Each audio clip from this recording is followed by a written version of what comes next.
जय हिंद।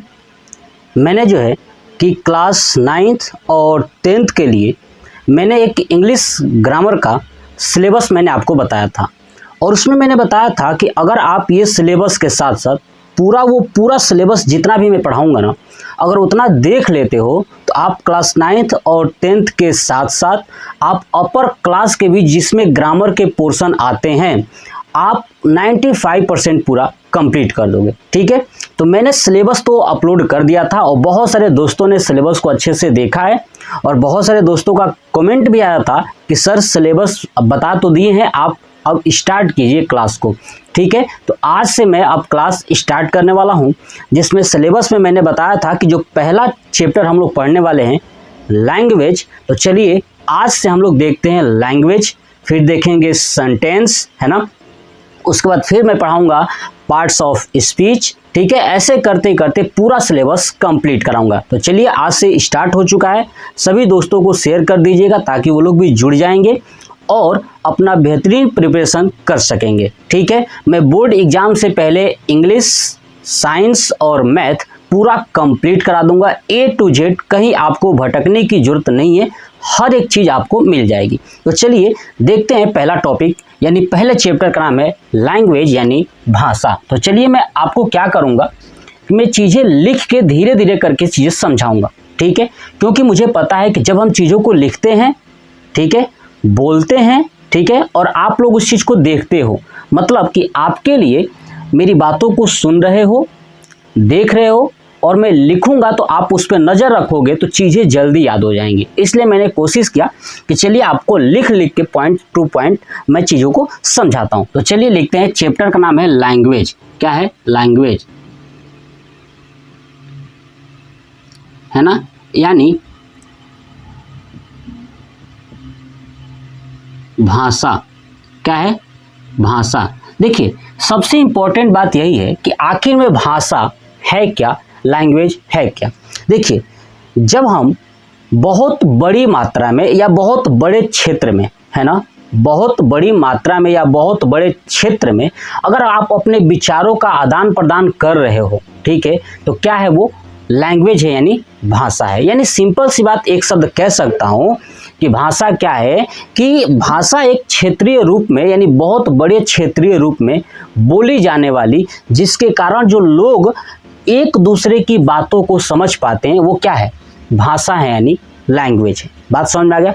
चलिए, तो इंग्लिश का लैंग्वेज भी यही है, यानी कुल मिला के भाषा आपको समझ में आ गया कि भाषा कुछ नहीं है, सिर्फ इतना ही है कि हम अपने विचारों का अगर आदान प्रदान किसी दूसरे व्यक्ति के साथ कर रहे हैं ना, वो सभी भाषा है। और भाषा बहुत बड़े क्षेत्र में बोली जाती है, याद रखिएगा, बहुत बड़े क्षेत्र में बोली जाती है। ठीक है, चलिए अब समझते हैं कि आखिर में ये भाषा बनी कैसी है। देखिए भाषा जो है कि भाषा की जो सबसे छोटी इकाई है ना, सबसे छोटी यूनिट है, वो है आपका लेटर। क्या है? लेटर यानी वर्ण। ठीक है, तो देखिए भाषा जो बना हुआ है, ठीक है, तो उसका सबसे छोटा यूनिट है लेटर यानी वर्ण।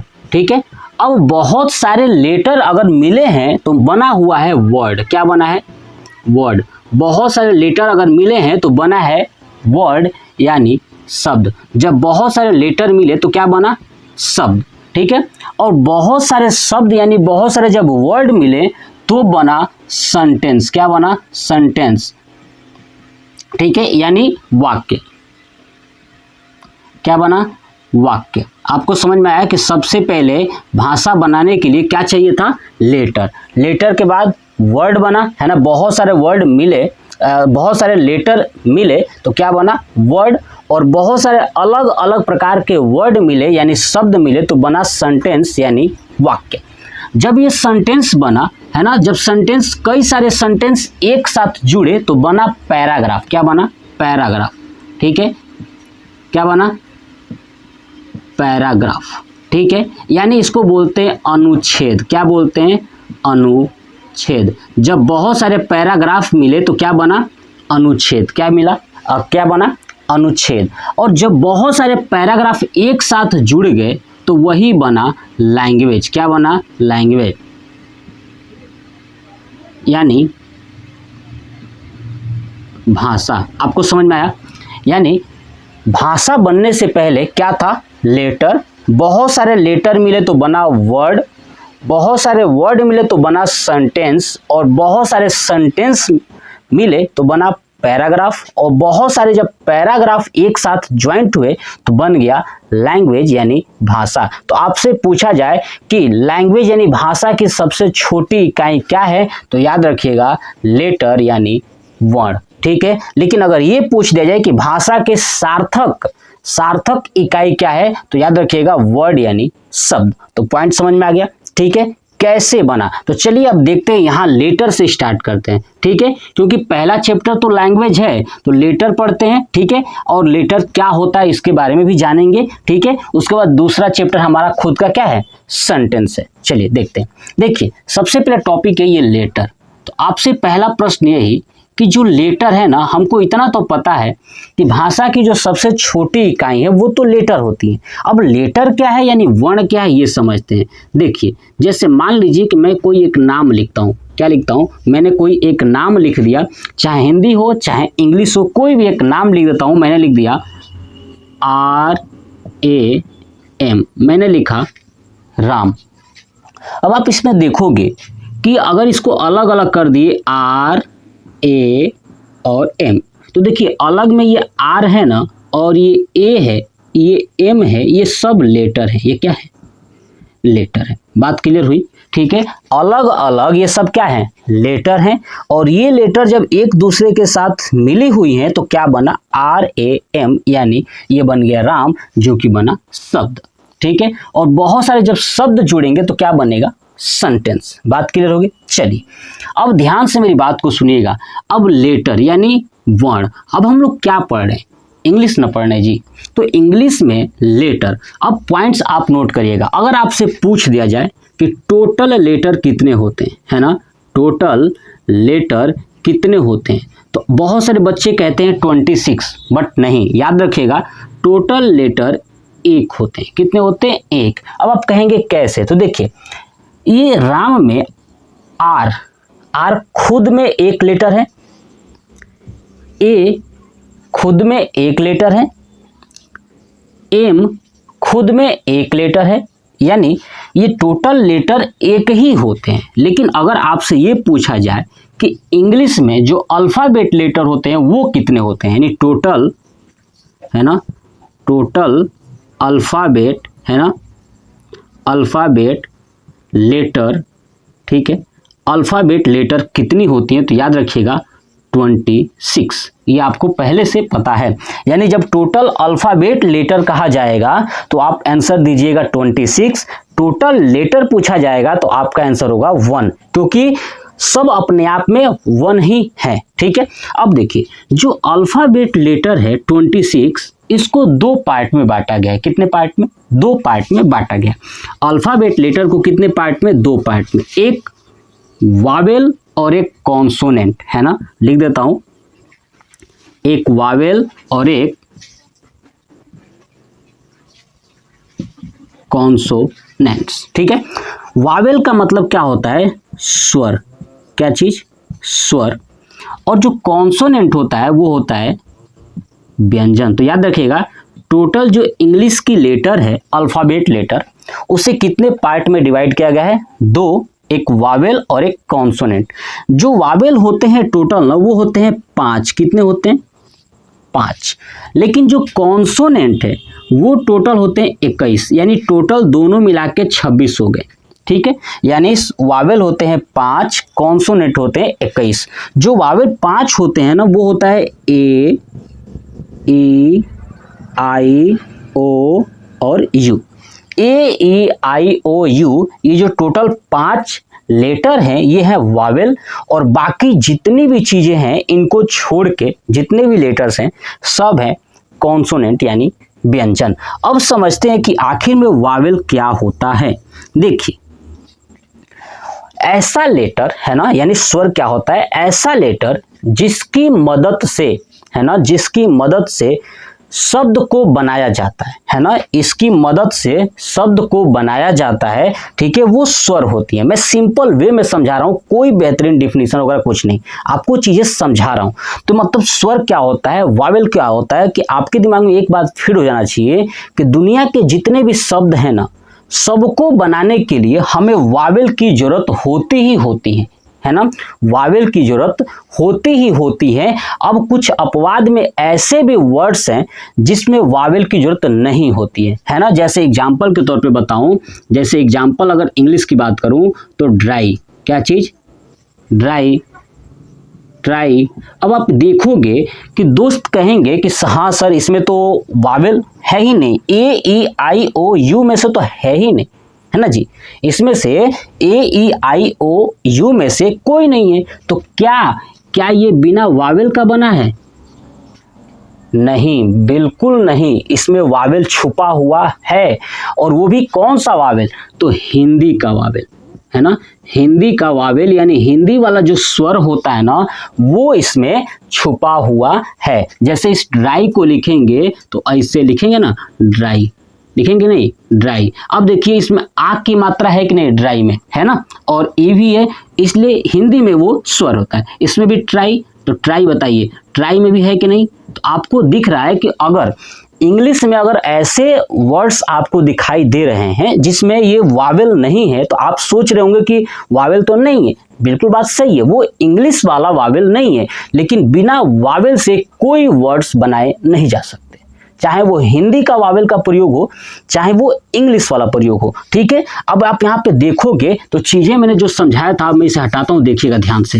अब आप यहाँ पे देखोगे कि जितने भी चीजें लिखी गई है ना, सब में कहीं ना कहीं ए ई आई ओ यू में से छुपा हुआ है। अब आप देख लीजिए, लेटर में ई है, वर्ड में ओ है, सेंटेंस में ई है, पैराग्राफ में ए है, लैंग्वेज में भी ए है, और भी बहुत सारे लेटर्स हैं जो वावेल हैं, इसमें भी है, सब में आपको दिखेगा ही दिखेगा। मतलब एक बात तो समझ में आ गया कि दुनिया के जितने भी वर्ड्स हैं ना, बिना वावेल यानी स्वर के माध्यम से नहीं बनाए जा सकते, चाहे वो हिंदी वाला स्वर प्रयोग हो, चाहे वो इंग्लिश वाला स्वर प्रयोग होगा।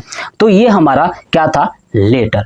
अब चलिए जानते हैं कि अब देखिए ये जो लेटर है, इन लेटर को अगर मिलाएंगे तो क्या बनेगा, वो वर्ड बनेगा। क्या बनेगा, वर्ड। तो याद रखिएगा, जब आप लेटर्स को मिलाओगे तो जो वर्ड बनेगा ना, उस वर्ड का मीनिंग होना चाहिए। यानी जब भी आप लेटर को एक साथ जोड़ोगे, एक साथ मिलाओगे, तो जो वर्ड बनेगा ना, उसका मीनिंग होना चाहिए। अगर उसका मीनिंग नहीं बन पाएगा तो याद रखिएगा वो वर्ड भी नहीं कहा जाएगा, ठीक है। जैसे एग्जाम्पल देखिए, जैसे मान लीजिए कि मैं अपना नाम लिखता हूँ, ठीक है, ठीक है, मेरा नाम AJAY है ना, अजय है। अब ये देखिए एक मीनिंग बना है, यानी अजय, लेकिन अगर इसी चीज को चेंज कर दे, जे पहले लिख दे, AYA, ठीक है। अब देखिए यहाँ पे कुछ पढ़ सकते हैं जया। अगर इसमें मीनिंग निकल रहा है कुछ ना कुछ, तो वो सही है, हमारा वर्ड है। लेकिन अगर मीनिंग नहीं निकलेगा तो समझिएगा कि वो वर्ड नहीं है। अब इसी चीज को और चेंज कर देखिए, YA है ना, और JA। अब हर चीज का मीनिंग तो निकलेगा ना, यहाँ पे या जा, ऐसा कुछ हर चीज तो नहीं बना सकते ना। तो इसका मतलब कि जब भी आप लेटर को एक साथ कॉम्बिनेशन करोगे, है ना, ग्रुप में जोड़ोगे, तो उसका मीनिंग अगर निकलता है तो वो वर्ड होगा, और नहीं निकलता है तो वो वर्ड तो होगा, लेकिन एक होता है ना निरर्थक वर्ड, यानी जिसका कोई अर्थ ही नहीं होता है, तो ऐसे वर्ड बनेंगे। तो बात क्लियर होगी। चलिए अब हम लोग जानते हैं, इसका आप स्क्रीनशॉट ले लें या नोट कर लें। चलिए अब हम लोग आगे चलते हैं कि जो लैंग्वेज होती हैं वो कितने टाइप्स की होती हैं, है ना, टाइप्स ऑफ लैंग्वेज। आप इसको नोट कर लीजिएगा, इससे ज़्यादा इसमें नहीं जानना है ना। चलिए नेक्स्ट जानते हैं टाइप्स ऑफ लैंग्वेज, है ना, टाइप्स ऑफ लैंग्वेज। देखिए भाषा के प्रकार, देखिए भाषा जो है ना कि 3 प्रकार की होती हैं। कितने प्रकार की? 3 प्रकार की। पहला जो होता है, ठीक है, आपने पढ़ा होगा हिंदी में मौखिक भाषा, है ना, यानी ओरल लैंग्वेज, ठीक है। कौन सी लैंग्वेज? ओरल लैंग्वेज, है ना, जिसको बोलते हैं मौखिक भाषा। क्या बोलते हैं? मौखिक भाषा। दूसरा होता है, ठीक है, दूसरा आपने पढ़ा होगा मौखिक के अलावा लिखित, है ना, रिटेन लैंग्वेज, रिटेन लैंग्वेज, ठीक है, यानी लिखित भाषा। क्या चीज? लिखित भाषा, ठीक है। तीसरा जो होता है वो होता है साइन लैंग्वेज, साइन लैंग्वेज,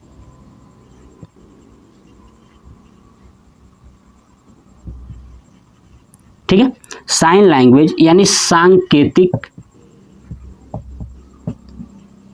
सांकेतिक भाषा। देखिए ओरल लैंग्वेज क्या होता है कि जो हम चीज़ों को बोल के आपको जो समझा रहे हैं ना, वो ओरल लैंग्वेज होता है, मौखिक भाषा होता है। हम अपने दोस्तों से, आप अपने दोस्तों से जिससे आप बात करते हो, ठीक है, बात करते वक्त जो हम लैंग्वेज प्रयोग करते हैं वो है ओरल लैंग्वेज यानी मौखिक भाषा।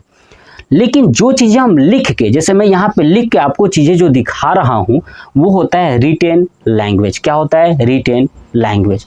लेकिन एक आता है साइन लैंग्वेज यानी सांकेतिक भाषा। बहुत सारे बुक्स वालों ने साइन लैंग्वेज को लैंग्वेज नहीं मानते हैं, बट ये भी है, सांकेतिक भाषा भी है। ये पूरी दुनिया में सबसे ज़्यादा प्रयोग होने वाली जो भाषा है ना वो है साइन लैंग्वेज। यानी हम अपने दैनिक जीवन में सबसे ज़्यादा प्रयोग इसी लैंग्वेज का करते हैं, सांकेतिक लैंग्वेज का। अब आप सोच रहे होंगे कैसे हम लोग दैनिक जीवन में प्रयोग करते हैं, तो चलिए मैं एक एग्जाम्पल के तौर पे समझाता हूँ। जैसे आप ना ऐसा बच्चा हो जो मोबाइल चलाना जानता हो, आप उसे मोबाइल दे दीजिए, ठीक है। वो अगर यूट्यूब का कभी लोगो देखा हो कि यूट्यूब का लोगो चित्र ऐसा होता है, बीच में रेड कलर का होता है, तो वो ऑटोमेटिक उसको पढ़ने आएगा नहीं कि नीचे यूट्यूब लिखा है, बट वो लोगो देख के पहचान लेगा, है कि नहीं। वो लोगो देख के पहचान लेगा कि वो यूट्यूब है, यानी वहाँ भी क्या है? Sign language. अगर कहीं रास्ते से आप जा रहे हो तो हॉस्पिटल में प्लस होता है ना, हॉस्पिटल के जहाँ होती है वहाँ पे क्या होता है? प्लस। तो इस प्लस से लोग समझ जाते हैं कि ये हॉस्पिटल है। क्या है? हॉस्पिटल है। ऐसे ही आप देखे होंगे ना, कहीं कहीं तो बेड भी बना होता है। ऐसे टॉयलेट हो गया, टॉयलेट पे जो गर्ल्स का चोटी वाला बना दिया जाता है साइन, है ना, बॉयज का बना दिया जाता है, जिससे पता चल जाता है कि ये क्या चीज़ है, ठीक है। तो साइन लैंग्वेज का प्रयोग सबसे ज़्यादा होता है हर जगह। अब आप देखेंगे इंडिकेटर के रूप में, जैसे रोड पे लाइट लगी होती है ना, 3 लाइट लगी होती हैं, है ना, येलो, ग्रीन और रेड। वो भी क्या है? सांकेतिक है। क्या वो बोलती हैं कि देखो हम रेड ऑन होंगे तो आप रुक जाइएगा? नहीं ना बोलती है। जो इंसान गाड़ी चला रहा होता है वो साइन को देख के, है ना, उसकी पहचान को देख करके वो ऑटोमेटिक रुक जाता है। अगर रेड है तो रुक जाएगा। एक बार उसे बस बताना है, बाकी वो चीज़ें समझ जाएगा। वहाँ क्या है? Sign language. यानी पूरी दुनिया में सबसे ज़्यादा अगर किसी लैंग्वेज का प्रयोग लोग करते हैं वो है साइन लैंग्वेज यानी सांकेतिक भाषा। तो ये था हमारा लैंग्वेज, जो पूरा टॉपिक्स मैंने कंप्लीट करा दिया। लैंग्वेज यही है, इसके अलावा आपको कुछ नहीं समझना है, बस आप पॉइंट टू पॉइंट नोट करिए, समझते रहिए। नेक्स्ट पार्ट में मैं आपको पढ़ाऊंगा सेंटेंस, ठीक है, ठीक है। क्या है? सेंटेंस। यानी अब आप कहेंगे कि सर वर्ड तो मैंने बताया ना कि देखो लेटर से मिलाने के बाद क्या बनता है? वर्ड। यानी कह सकता हूँ word is the group of letter to make complete meaning, ठीक है। कि ये क्या है? वर्ड जो है कि लेटर का क्या है? समूह है जो कंप्लीट मीनिंग निकालता है, वो वर्ड्स होते हैं, ठीक है। अगर कंप्लीट मीनिंग नहीं है तो भी तो वो वर्ड है, लेकिन वो वर्ड एक निरर्थक है जिसका कोई अर्थ नहीं है। तो ये कंप्लीट हो गया। नेक्स्ट वीडियो में यानी नेक्स्ट चैप्टर पढ़ेंगे हम लोग सेंटेंस, कि सेंटेंस क्या होता है, सेंटेंस के कितने टाइप्स हैं, पूरा डिटेल्स के साथ मैं चीज़ें समझाऊंगा, ठीक है। अभी आप इसका स्क्रीनशॉट ले लें और अपने साथ कॉपी पेन रखें और नोट्स बना के चलें, ठीक है। तो ये वीडियो कैसा लगा कमेंट बॉक्स में कमेंट करके जरूर बताइएगा। जय हिंद।